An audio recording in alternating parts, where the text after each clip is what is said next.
This is a work of art. This is bullshit. This is a work of art.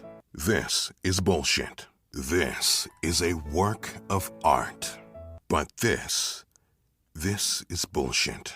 So I'm thinking about calling these videos Wisdom with Wade here. Let me know if you guys like that. Anyway, so when it comes to pecs, the pecs, just like the lats, they utilize the rib cage as an anatomical pulley, meaning that the rib cage changes the fiber orientation, the direction that that muscle pulls, giving it better mechanical advantages in certain position. So when we're talking about doing anything for the pecs, if I have my arms in tight enough that my pecs are being wrapped around the rib cage here, that means those fibers are lined up like this, which means if I'm coming out of a press, they're really good at pulling the arm right in the direction that I'm pressing. So it's a really good mechanical advantage. I'm going to get a lot of bias towards the pecs there because they're really good. They have really good leverage to act on resistance in that position.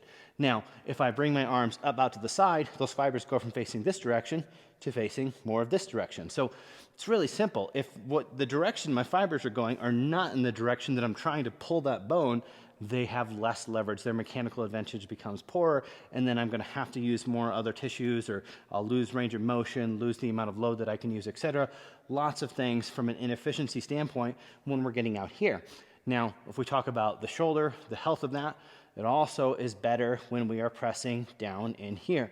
If we look at what little research there is, going 1.5 times your AC width, which that's the balls on your shoulder here. So if you look at that width for you, if you were to take that, make it 1.5 times that, what the research correlates to is that using a width wider than that is where we see the highest rate of injuries and shoulder problems. So it concurs with what says like, well, this would be good biomechanically for the pecs, right? And then from what we see in terms of the mechanics of the shoulder joint, it's like, yeah, up here would not make sense. And most of you guys, if you just tried, if you bring your arm up here, you won't be able to get as much extension versus if you start to bring it down a little bit more, and then you'll actually really be able to stretch the pecs around the rib cage. So anybody that's doing pressing for pecs, if you want to keep the shoulders healthy, bias the pecs more, do less of this horizontal abduction stuff. It doesn't matter which plane you're pressing in, whether it's for upper, lower, pecs, whatever.